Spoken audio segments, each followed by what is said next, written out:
디모데후서 4장 1절부터 마지막 22절까지의 말씀 우리가 함께 같이 합독하도록 하겠습니다. 같이 읽습니다. 하나님 앞과 살아있는 자와 죽은 자를 심판하실 그리스도 예수 앞에서 그가 나타나실 것과 그의 나라를 두고 엄히 명하노니 너는 말씀을 전파하라. 때를 얻든지 못 얻든지 항상 힘쓰라. 범사의 오래 참음과 가르침으로 경책하며 경계하며 권하라. 때가 이르리니 사람이 바른 교훈을 받지 아니하며 귀가 가려워서 자기의 사욕을 따를 스승을 많이 두고 또 그 귀를 진리에서 돌이켜 허탄한 이야기를 따르리라. 그러나 너는 모든 일에 신중하여 고난을 받으며 전도자의 일을 하며 내 직무를 다하라. 전제와 같이 내가 벌써 부어지고 나의 떠날 시각이 가까웠도다. 나는 선한 싸움을 싸우고 나의 달려갈 길을 마치고 믿음을 지켰으니 이제부터는 나를 위하여 의의 면류관이 예비되었으므로 주고 들어오신 재판장이 그날에 내게 주실 것이며 내게만 아니라 주의 나타나심을 사모하는 모든 자에게 도니라. 너는 어서 속히 내게로 오라. 대만은 이 세상을 사랑하여 나를 버리고 데살로니가로 갔고 그레스게는 갈라디아로 디도는 달마디아로 갔고 누가만 나와 함께 있느니라. 내가 올 때에 마가를 데리고 오라. 그가 나의 일에 유익하니라. 두기고는 에베소로 보내었노라. 내가 올 때에 내가 드루와 가보의 집에 둔 겉옷을 가지고 오고 또 책은 특별히 가죽 종이에 쓴 것을 가져오라. 구리 세공업자 알렉산더가 내게 해를 많이 입혔으며 주께서 그 행한 대로 그에게 갚으시리니 너도 그를 주의하라. 그가 우리 말을 심히 대적하였느니라. 내가 처음 변명할 때에 나와 함께 한 자가 하나도 없고 다 나를 버렸으나 그들에게 허물을 돌리지 않기를 원하노라. 주께서 내 곁에 서서 나에게 힘을 주심은 나로 말미암아 선포된 말씀이 온전히 전파되어 모든 이방인이 듣게 하려 하심이니 내가 사자의 입에서 건짐을 받았느니라. 주께서 나를 모든 악한 일에서 건져내시고 또 그의 천국에 들어가도록 구원하시리니 그에게 영광이 세세 무궁토록 있을지어다. 아멘. 브리스가와 아굴라와 및 오네시보로의 집에 문안하라. 에라스도는 고린도에 머물러 있고 드로비모는 병들어서 밀레도에 두었노니 너는 겨울 전에 어서 오라. 으블로와 보테와 리노와 글라우디아와 모든 형제가 다 내게 문안하느니라. 나는 주께서 내 심령에 함께 계시기를 바라노니 은혜가 너와 함께 있을지어다. 아멘. 디모데후서 4장에서 특별히 우리에게 말하고자 하는 바는 특별한 그 본래의 그 단어 자체는 없지만은 끝까지라고 하는 부분입니다. 끝까지 하나님을 섬기는 우리의 믿음은 사실 처음 시작도 중요하지만 어떻게 시작하느냐라고 하는 것도 굉장히 중요하죠. 주님과 함께 시작할 수도 있고 다른 복음으로 시작하는 사람들도 있습니다. 주님과 함께 시작하는 것이 가장 중요한 시작이죠. 그러나 시작은 했으나 우리의 끝이 주님이 아닌 다른 것으로 대치되어 버린다면 그것은 참 억울한 인생이 되어질 겁니다.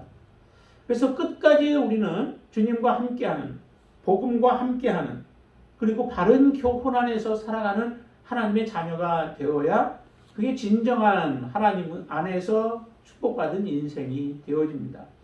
그렇기 때문에 우리가 무슨 일들이 우리가 앞에 닥칠지 또 찾아올지는 몰라요. 성경에서도 그리스도인들 앞에 많은 어려움들이 있었고 또 하나님을 잘 섬기는 사람들의 삶 가운데서도 고난과 역경들이 찾아오기 때문에 우리 앞에 어떤 일들이 찾아올지 몰라도 우리는 마지막 끝까지 주님을 섬기며 주님을 의지하며 믿음으로 살아가는 자들이 되어야 합니다. 특별히 여기에서는 복음에 대한 부분, 특별히 복음을 끝까지 전하라라고 하는 그런 말씀이죠. 중간에 우리가 멈추지 말고 복음에 있어서는 끝까지 주님과 함께 그 복음을 증거하는 자로 살아야만 한다라고 하는 것을 우리에게 말씀하시는 겁니다. 특별히 그러면은 왜 우리가 복음을 끝까지 전해야 하는가라고 하는 거죠. 복음을 끝까지 전할 때에 어떤 결과가 있기에 하나님은 우리에게 끝까지 복음을 붙들고 살라라고 우리에게 말씀하시는가라고 하는 겁니다. 사실은 복음을 붙들고 살아간다라고 하는 것은 쉬운 것이 아니죠. 많은 어려움들이 있습니다. 복음 때문에 우리가 당해야 하는 많은 고난이 있고 또 환난이 우리 앞에 있습니다.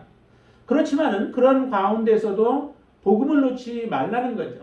그 복음에는 약속이 있습니다. 하나님은 반드시 복음을 끝까지 붙잡은 자들에게 하나님은 약속을 하시고 계십니다. 그 약속을 우리가 믿는다면은 우리는 복음을 놓지 아니하고 마지막까지 복음과 함께 동행하며 복음의 사람이 되어져서 하나님 앞에 서는 그날까지 우리는 이루어내야만 합니다. 그러면 왜 끝까지 우리는 전해야 하는가라고 하는 것을 1절을 보시면 이렇게 얘기합니다. 1절 한번 같이 읽어볼까요? 하나님 앞과 살아있는 자와 죽은 자를 심판하실 그리스도 예수 앞에서 그가 나타나실 것과 그의 나라를 두고 엄히 명한다라고 말씀합니다. 이 말씀을 보면은 예수께서 반드시 재림하신다는 거죠. 예수께서 재림하시고 그의 나라가 반드시 올 것이기 때문에 그렇습니다. 믿으시나요? 예수 그리스도의 그 주님께서 재림하신 것은 주님이 이미 말씀하셨습니다. 그래서 너희가 본 그대로 내가 다시 올 것이다 라고 말씀하셨고, 다시 오실 때는 예수님의 모습이 이전의 초림의 모습과는 다른 모습이죠. 초림 때는 참 모습으로 어느 누구 하나 제대로 잘 알아줄 사람이 없을 모습으로 이 세상에 왔을지 모르나, 그러나 주님께서 이제 재림하실 때는 권세를 가지고 이 땅에 오신다라고 말씀하십니다. 그 권세를 가지고 오시는 주님 앞에서 우리가 서기 위하여서는 주님이 우리에게 맡기신 복음을 끝까지 전하는 자가 되어야 한다라고 하는 겁니다. 그리고 주님이 오실 뿐만 아니라 그 나라도 반드시 임할 것이기 때문에 그렇습니다. 하나님의 나라가 임한다는 그 약속을 우리가 믿지 못한다면은 우리가 굳이 신앙생활을 해야 할 이유가 없죠. 단지 마음의 안정과 위로 때문에 우리가 신앙생활을 한다라고 하는 것은 그것은 약속이 없습니다. 이 땅에 사는 동안에 잠시의 우리의 위로가 될지언정 영원한 약속이 되어질 수 없는 거죠. 우리의 약속은, 영원한 약속은 바로 주님이 말씀하신 대로 주님의 재림과 하나님의 나라가 반드시 임한다라고 한 것을 우리가 믿고 그 약속이 이루어질 때에 우리는 소망이 있는 것입니다. 이 소망을 가지고 살아가는 사람마다 복음을 우리는 귀하게 여기고 그 복음을 붙들고 끝까지 전하는 자가 되어질 수 있는 것입니다. 그렇기 때문에 이 주님의 재림과 하나님의 나라가 임한다라고 하는 것을 분명히 믿는다면 우리는 끝까지 우리는 복음을 전하는 자가 되어야 합니다. 그리고 두 번째는 이제 3절과 4절의 말씀을 보시면은 거기에 이렇게 얘기를 합니다.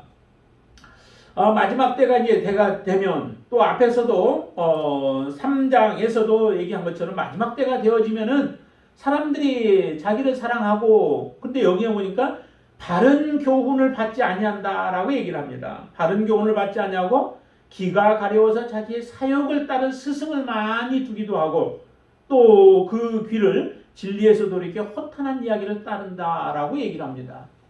우리가 복음을 전해야 하는 이유는 사람들의 귀가 가리워져서 사욕을 따라 진리를 떠난 허탄한 이야기를 따르기 때문에 그렇다라고 하는 거예요. 이 허탄한 이야기는 바른 교훈과 반대되어지는 이야기예요. 그러니까 바른 교훈을 싫어하는 자들이 반드시 이 허탄한 이야기를 따르게 되어 있습니다. 그 안에 바른 교훈이 있게 되어지면 그 바른 교훈으로 인하여서 허탄한 이야기를 따르지 않게 되어집니다. 우리가 전하는 그 복음은 바른 복음인데, 바른 복음이 사람들의 심령 가운데 들어가서 그들의 삶의 변화를 주어질 때에 허탄한 이야기를 쫓지 아니하고 바른 교훈 안에서 약속을 기다리는 자들이 되어지기 때문에 그렇습니다.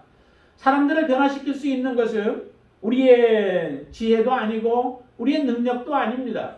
우리가 어떤 물질로도 아닙니다. 오직 사람을 변화시킬 수 있는 것은 바른 교훈밖에 없습니다. 그러나 사람들은 자꾸 바른 교훈을 싫어한다는 거죠.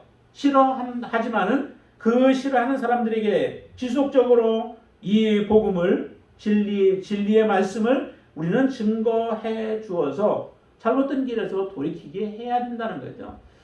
스스로 죄에 빠져 있는 자들이 스스로 돌아오지는 않습니다. 대부분의 모든 교회에 나온 사람들을 우리가 보아도 그 통계를 보아도 일반적으로 혼자 교회에 나온 사람들이 없다는 거죠. 복음을 듣고 그 복음에 의해서 사람들이 바뀌어져서 하나님 앞에 나오기 때문에 우리는 그래서 끝까지 비록 바른 교훈을 싫어하고 듣지 아니하고 자기의 귀에 듣기 좋은 말들만 듣기를 원하지만은 그 사람들을 살리는 방법은 오직 바른 교훈밖에 복음밖에 없기 때문에 이 복음을 우리는 증거해야 된다라고 하는 겁니다. 반드시 사람을 살리는 것은 복음입니다. 사람을 변화시키는 것은 이 생명의 복음밖에 없습니다. 예수 그리스도밖에 없다는 거죠. 그러기에 우리는 이 복음을 증거해야 되는 것입니다. 끝까지 우리는 이 복음을 증거해야 되죠. 그리고 또 하나 볼 것은 우리가 7절과 8절에 보시면은 7절과 8절 보시면 이렇게 얘기합니다. 같이 한번 읽을까요? 나는 선한 싸움을 싸우고 나의 달려갈 길을 마치고 믿음을 지켰으니 이제부터는 나를 위하여 의의 면류관이 예비되었으므로 주고 들어오신 재판장이 그날에 내게 주실 것이며 내게만 아니라 뒤에 나타나시면 사모하는 모든 자에게 도니라. 사도 바울의 먼저는 고백이죠. 나는 선한 싸움을 싸웠다. 그리고 나의 달려갈 길을 이미 마쳤고 그 다음에 믿음을 지켰기에 이제 이 사도 바울을 위하여서 예비된 것은 의의 면류관이다 라고 하는 그런 고백을 합니다. 이 의의 면류관이 누구에게 드냐? 너희에게도 그렇다는 거죠. 그러나 너희라고 하는 때 그 너희는 누구를 얘기하냐면 아무나 얘기하는 것이 아니라 정말 복음을 가지고 사도 바울과 같이 믿음을 지켜가며 우리가 달려가야 할 길을 끝까지 다 달려가고 선한 싸움을 싸운 그 사람들에게도 동일하게 주어진다는 거죠. 그렇기 때문에 우리는 바로 이 복음을 끝까지 증거하며 살아가는 삶을 살아야 한다는 겁니다. 이런 사람들에게 하나님은 의의 면류관을 예비하고 준비하였다는 거죠. 여러분을 위하여서는 의의 면류관이 예비되었습니까? 의의 면류관이 예비되려면 우리가 끝까지 복음을 붙잡고 마지막까지 싸우는 삶이에요. 예수 그리스도가 어떻게 싸우셨나요? 예수님은 히브리서 12장에도 보면 앞에 있는 즐거움을 위하여서 그 부끄러움도 또한 자기를 대적하는 자들, 죄인들이 예수님을 오히려 대적을 하고 예수님을 모욕하고 멸시하여도 그 모든 부끄러움조차도 예수님은 다 감당하셨던 거죠. 의인들이 예수님을 모욕한 것이 아니라 죄인들이 예수님을 모욕해요. 죄인들을 사랑하러 이 땅에 오신 예수 그리스도를 죄인들이 모욕하는 가장 큰 어떤 그 모욕이죠. 이런 모욕도 예수님께서는 능히 다 그 부끄러움도 참고 이겨내신 이유가 그것을 견디고 나면 그 고통과 고난들을 이기고 나면 예수님 앞에 하나님이 주실 그 천국에서의 그 권세 또 영광을 주님은 바라보시기 때문에 거기서 멈추지 않았던 거죠.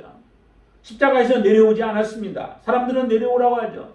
예수님이 하나님이 보내신 선지자요 또 하나님의 아들이시고 친히 이 땅에서 모든 사역들을 다 마치셨는데도 사람들은 믿지 아니하고 오히려 내가 정말로 하나님의 아들이면 내려와서 그것을 보여주라고 하지만은 주님은 거기서 멈추지 않았습니다. 지속해서 그 길을 십자가의 길을 가셨는데 그것은 하나님이 예수님을 위하여 면류관을 준비하시고 영광을 예비하고 계신 것을 보셨기 때문에 그렇습니다. 우리가 이 믿음의 싸움을 지속적으로 갈 수 있는 그 비결이 어디 있습니까? 하나님 앞에 이 사도 바울과 같이 주님과 같이 우리가 믿음의 싸움을 다 싸우고 선한 싸움을 싸우고 달려갈 길을 마치고 믿음을 지키게 되어진 자들에게 반드시 예비하시는 재판장으로부터 우리에게 예비케 되어질 의의 면류관이 우리에게는 준비되어져 있기 때문에 그것을 믿음으로 바라보는 사람들마다 우리는 멈출 수가 없는 거죠. 복음을 증거하는 그 길에 멈출 수 없게 되어지는 겁니다. 저와 여러분들이 바로 이런 싸움을 싸우고 또 이와 같은 믿음의 삶을 산 후에 하나님이 주시는 의의 면류관을 받을 수 있는 믿음의 사람들이 되어지기를 주님의 이름으로 축원을 드립니다. 또 그리고 한 가지 더 우리가 보면 네 번째로 보실 것은 어디를 보시냐면은 18절 한번 보시죠. 18절 말씀 18절 같이 한번 보시면 주께서 나를 모든 악한 일에서 건져내시고 또 그의 천국에 들어가도록 구원하시리니 그에게 영광이 세세 무궁토록 있을지어다 라고 말씀합니다. 하나님께서는 복음 전파에 힘쓰는 자들을 하나님은 지켜주시죠. 모든 악한 일에서 우리를 건져내시고 복음 증거하는 과정 속에서 여러 가지 당하는 그러한 어려움들 가운데서도 주님은 건져내시고 또 천국에 들어가도록 우리를 구원하시기 때문에 우리는 끝까지 이 복음의 사역을 감당해야 한다라고 하는 것입니다. 복음 전파에 힘쓰는 자들을 하나님은 반드시 지켜주십니다. 그리고 우리에게 온전한 구원을 하나님은 허락하신다라고 하는 것입니다. 이 하나님의 말씀과 약속을 믿는 사람들은 중간에 멈출 수가 없는 거죠. 중간에 환란이 와도 그 환란 가운데 맞부닥치면서 견뎌내는 거예요. 참 그 우크라이나와 지금 러시아와의 그 싸움을 보면은 실제 우크라이나인들에게 있어서 지금 러시아인들은 굉장히 많은 피해를 주고 또 앞으로 승리도 장담은 되어 있지 않습니다. 어떻게 마지막까지 항전하겠다라고 하면서 싸우고 있지만은 우크라이나인들이 승리한다라고 하는 그런 보장은 사실은 없어요. 그런데도 목숨 걸고 싸우잖아요. 목숨 걸고 싸워서 지금 한 20일째 되는 그 시간 동안도 버텨내고 많은 사람들이 죽어가지만은 그러나 나라가 없으면은 그들 소망도 없고 희망이 없기 때문에 목숨 걸고 그렇게 지금 항전하고 있는 그 모습들을 보면서 세계 사람들이 그들을 응원하고 있는 그 모습들을 보는데 하나님은 우리에게 이런 약속을 주셨다고 해요. 하나님은 우리에게 승리하고 우리를 그런 자들에게 구원을 주시겠다라고 하는 하나님의 분명한 약속을 하나님이 우리에게 주셨습니다. 이 약속을 우리는 믿기 때문에 하나님 앞에 믿음의 싸움을 싸워 나아가는 것이고 또한 하나님이 지켜주실 것을 믿기 때문에 악한 자들과 우리는 항전하여서 승리를 우리는 맛보게 되어질 줄로 믿습니다. 그래서 끝까지 복음을 전하는 자들이 되어야 한다라고 하는 것입니다. 그렇다면 어떻게 이제 복음을 끝까지 우리는 전해야 할까라고 하는 부분이에요. 우리는 어떻게 끝까지 복음을 전해야 할까? 그것도 우리가 한 4가지 정도를 본다면은 첫 번째 1절에 아까 본 말씀과 같이 거기에서 보시면은 이렇게 얘기합니다. 2절 말씀 보시면은 너는 말씀을 전파하라. 때를 얻든지 못 얻든지 항상 힘쓰라. 범사의 오래 참음과 가르침으로 병책하며 경계하며 권하라 라고 말씀합니다. 우리는 때를 얻든지 못 얻든지 항상 힘써야 된다라고 하는 거죠. 하나님께서 우리에게 기회를 주셨습니다. 전할 수 있는 기회를 주셨죠. 하나님의 자녀로 먼저 택함을 받았다라고 하는 것은 그 택함 받은 자가 하나님의 말씀을 증거하라라고 하는 그런 부탁을 동시에 주시는 거예요. 구원 받은 자가 구원할 수 있는 거죠. 하나님의 구원을 경험한 자만이 하나님의 그 구원을 전할 수 있습니다. 내가 하나님의 은혜로 말미암아 구원받은 경험이 없는 자는 하나님의 복음을 증거할 수가 없죠. 우리가 하나님 예수 그리스도를 통하여서 하나님의 구원, 죄 가운데서 우리가 구원받은 그런 기쁨이 있고 또 그런 경험이 있기 때문에 우리가 다른 사람들 지금 죄 가운데 있는 자들의 마음도 알고 그들에게 복음을 증거할 수 있는 거죠. 아직은 모르는 사람들도 많죠. 증거해도 전해도 듣지도 아니하고 또한 관심도 갖지 아니하는 사람들이 있습니다. 그렇지만은 우리가 받은 그 은혜를 전할 수 있는 자들은 오직 예수 그리스도의 은혜로 말미암아 구원받은 자들만이 전할 수 있기 때문에 그렇습니다. 그 은혜를 받은 자가 이제 때를 얻든지 못 얻든지 복음을 전하는 데 항상 힘써야 된다라고 하는 것을 우리에게 말씀하시는 겁니다. 자, 이 말씀대로 정말 복음에 우리가 항상 힘쓰는 자들이 되어줄 수 있기를 주님의 이름으로 축원을 드립니다. 그리고 두 번째는 우리가 보면은 거기에 2절 아까 읽은 거 하반절을 보시면은 범사에 거기에 오래 참음 항상 힘쓰라 하면서 그 다음에 말하기를 범사에 오래 참음과 가르침으로 경책하며 경계하며 권하라 라고 말씀합니다.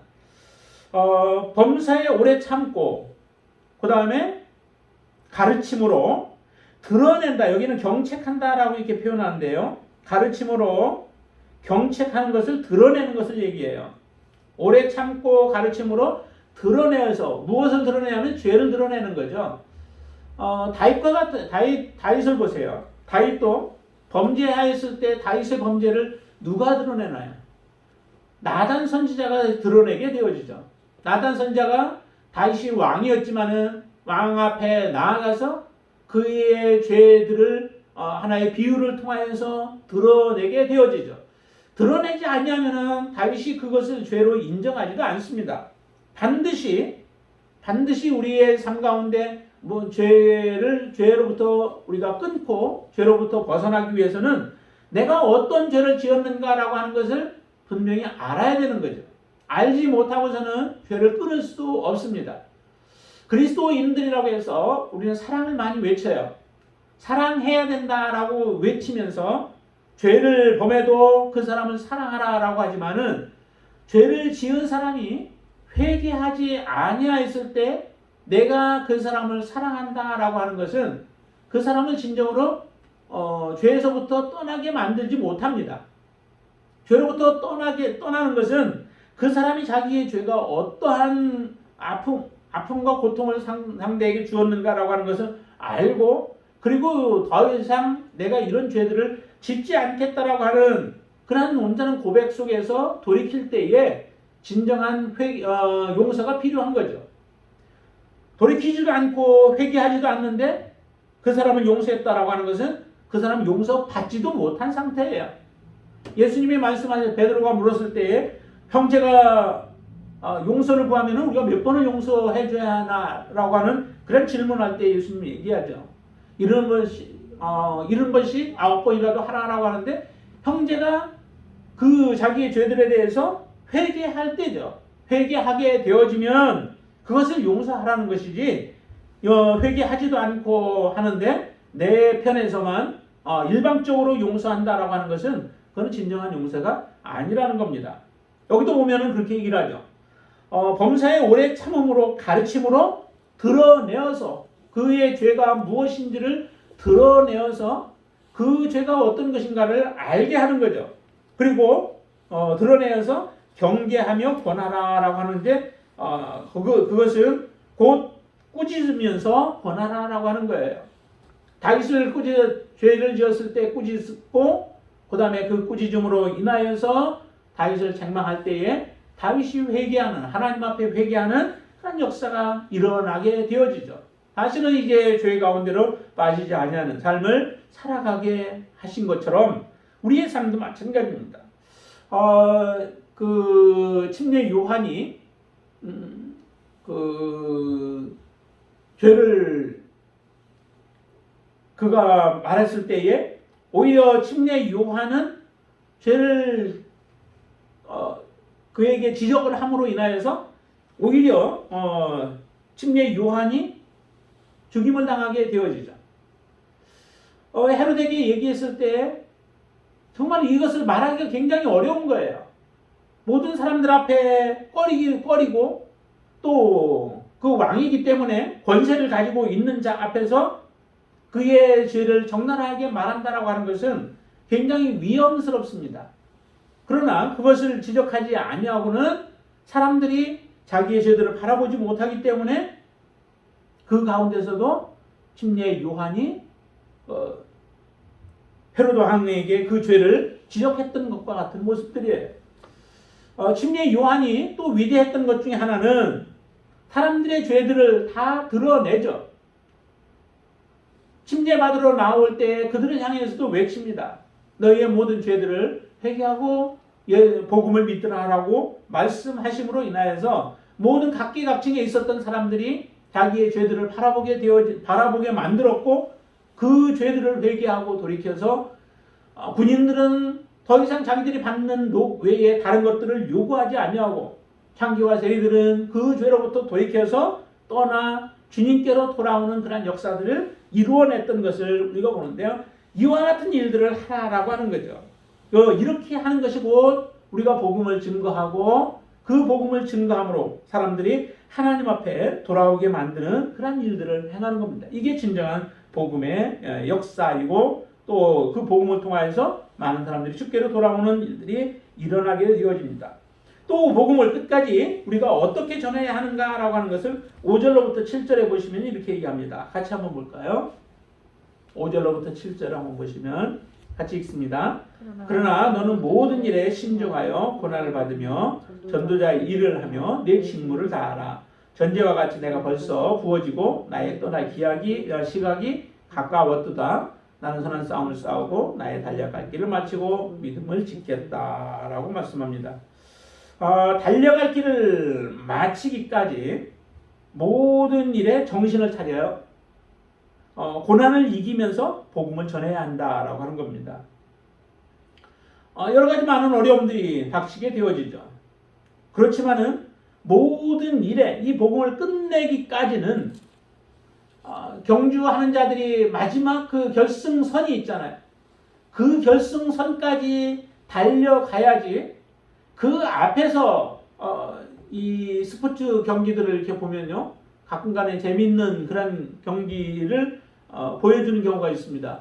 그런데 마라톤을 막 그 42.195km를 달려와 놓고 마지막 이제 결승선이 얼마 안 남았으니까 거기서 다 결승선도 통과하기 전에 세레머니를 하면서 즐기다가 뒤에 오는 사람에게 1등을 뺏겨버리는 이런 경우들을 종종 보게 되어집니다. 그렇게 되어지면 안 된다는 거죠. 우리의 믿음의 싸움은 마지막까지 멈춰서는 안 되는 거예요. 그래서 우리의 복음이 끝나기 전까지는 끝날 때까지는 우리는 멈추지 말고 최선을 다해서 모든 일에 정신을 차리고 고난들이 와도 그 고난들을 이겨내야만 한다는 겁니다. 그 고난을 이기고 복음을 증거하는 삶을 살아가게 되어질 때에 하나님 나라에 합당한 믿음의 삶을 우리가 살아갈 수 있게 되어집니다. 사명은 끝날 때까지 멈춰서는 안 됩니다. 자, 그리고 마지막 하나를 더 본다면은 이제 9절부터 시작해서 쭉 뒤에까지 이렇게 본다면은 그것은 곧 복음 전파에 힘쓰는 사역자와 함께 하라라고 하는 것입니다. 거기에 보면 여러 사람들에 대해서 쭉 이야기를 해요. 자, 9절과 10절을 보시면 이렇게 얘기하죠. 너는 어서 속히 내게로 오라 라고 하면서 지금 디모데에게 편지를 보내기 때문에 디모데를 속히 오라고 지금 요청을 하죠. 근데 그 요청하는 데 10절에 이렇게 얘기합니다. 한번 보시죠. 대만은 이 세상을 사랑하여 나를 버리고 데살로니가로 갔고 그레스게는 갈라디아로 디도는 달마디아로 갔고 라고 하면서 얘기를 해요. 다시 말하면은 데마가 이 세상을 사랑하여서 나를 버리고 갔다라고 얘기를 합니다. 근데 세상을 사랑하는 것이 세상이 조금 좋아서가 아니라 여기에 그 사랑이라고 하는 단어는 아가파오라고 하는 그 단어의 그 부정 과거 분사예요. 그러니까 아가페가 곧 하나님의 사랑이요. 또 사람들로 본다면은 엄마의 사랑이죠. 어머니의 사랑이죠. 그 사랑을 아가파오라고 해요. 그 사랑은 자녀를 향해서 자기의 목숨까지 내어줄 그러한 희생을 치르는 사랑이 바로 이 아가파오의 사랑이죠. 근데 대만은 세상을 사랑하는데 세상에 조금 취미를 느끼고 좀 즐거워하는 정도로 멈추지 않고 세상을 향하여 자기의 목숨까지도 내어줄 만큼 그렇게 세상을 사랑하는 거예요. 그 세상을 사랑하기 때문에 복음을 싫어하는 거죠. 복음을 그렇게 사랑해야 되고 예수 그리스도를 사랑해야 함에도 예수 그리스도나 복음이나 선한 교훈들 그 삶을 위하여서 자기의 생명을 드리고 목숨을 드리는 것이 아니라 세상을 위하여서 썩어질 것들, 없어질 것들, 허무한 것들을 위하여서 그의 마음이 거기에 다 빼앗겨 버린 겁니다. 그러다 보니까 결과적으로는 복음과 사도 바울을 버리고 세상으로 갈 수밖에 없는 결과가 되어졌던 거죠. 이 데마가 그냥 세상 사람이 아니에요. 바울에게 있어서도 여러 가지 도움을 많이 주었던 사람이었고 누가와 함께 같이 바울 사역에 영향을 주었던 자이기도 해요. 그런데도 불구하고 이처럼 세상을 사랑하는 마음이 다시 담으로 인하여서 세상으로 돌아가 버리는 이 일을 바울이 겪게 되어짐으로 인하여서 그의 마음 가운데 많이 참으로 상심하게 되어지는 그런 상황이 되어졌던 거죠. 거기다가 지금 거기에 보면은 그레스게는 갈라디아로, 그 다음에 디도는 달마디아로 갔다라고 얘기를 해요. 이 사람들이 다 세상을 사랑해서 간 사람들은 아니에요. 이 사람들은 사실은 사역적인 부분들에 있어서 파송된 사람들이라고 그렇게 얘기를 합니다. 대만은 세상을 사랑하여 갔지만은 그러나 실제적으로 보면은 사도 바울과 함께 지금 하지는 못하고 힘든 시간에 사도 바울 곁에 좀 누군가가 있어서 힘이 되어야 하는데 누가만 함께 지금 있는 상황이 되어진 거죠. 믿음 생활하는데 나는 오직 예수 그리스도 그분만 있으면 돼 라고 우리가 하기보다는 믿음 생활 가운데서도 사실은 동역자들이 많이 필요한 거죠. 누군가가 옆에서 함께 기도해주고 함께 위로해주고 함께 힘을 돋궈줄 때에 우리의 믿음은 더 상승 효과를 나타낼 수 있게 되어집니다. 그렇기 때문에 이 디모데가 많이 필요했던 거죠.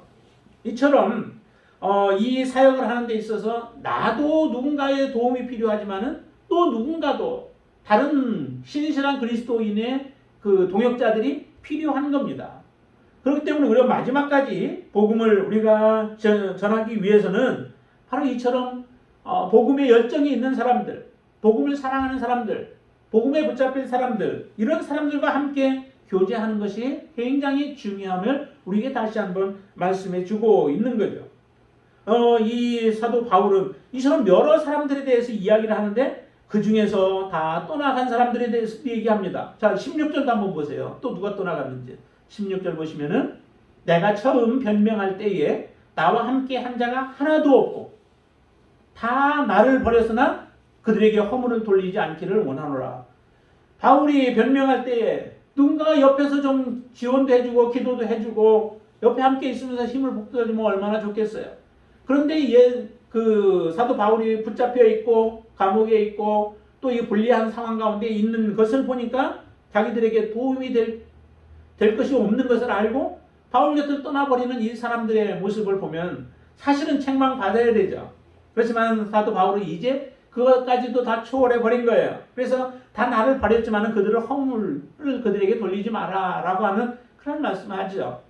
예수님이 그 못 박는 군병들을 향하여서 말씀하셨던, 기도하셨던 것처럼 또 스데반 집사가 돌로 던져서 자기를 죽이는 자들을 향하여서 그렇게 기도했던 것처럼 사도 바울도 이렇게 얘기합니다. 그들이 잘 알지 못하기 때문에 그렇고 복음을 잘 알지 못해서 그렇고 복음을 사랑하지 못하여서 그런 자들이기에 그런 사람들을 좀 그 이해를 해주고 그들에게 다 이 원인을 돌리지 말라라고 하는 그런 말씀을 하죠. 그 가운데서도 14절 보시면은 알렉산더라는 사람이 나옵니다.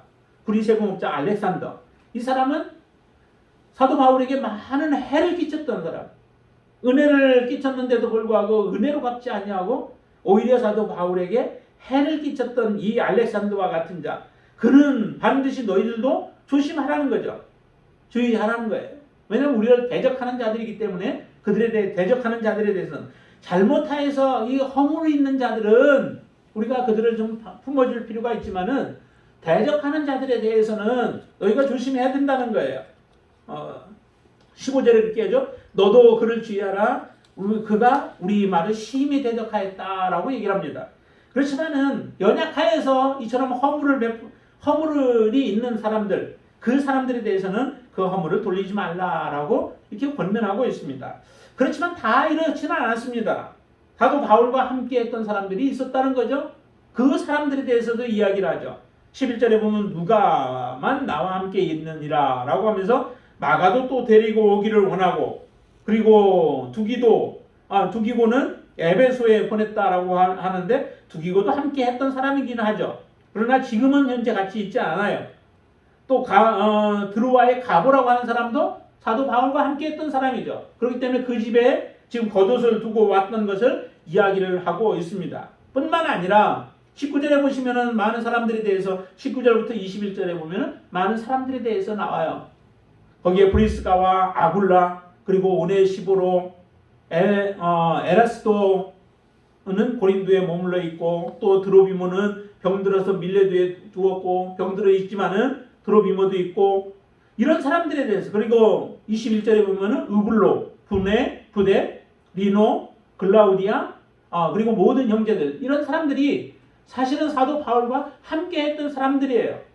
이런 사람들의 동역과 또 기도와 후원과 도움을 통하여서 사도 바울이 이 달려갈 길을 다 달려갈 수 있고 복음을 끝까지 전할 수 있었던 것과 같이 우리가 복음을 끝까지 증거하기 위해서는 사실은 이런 복음 전파에 힘쓰는 그런 사람들 이런 사람들이 반드시 필요하다는 거죠. 홀로 우리가 독주하는 것이 아니라 마지막까지 함께 달려가면서 하나님의 나라의 확장을 위하여 우리가 힘쓰는 자들 그런 자들이 되어야 된다라고 하는 것을 권면하는 겁니다.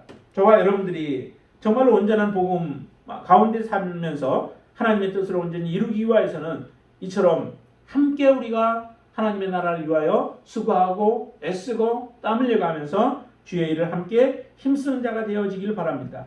이렇게 살아갈 때에 디모데에게 주신 말씀과 같이 복음을 끝까지 전하는 일에 함께 하게 되어질 것이고 이런 사람들이 곧 우리가 말씀한 것처럼 복음과 함께 고난을 받는 자들이라는 거예요. 복음과 함께 고난을 받는 것이 그냥 주어지지 않는다는 겁니다.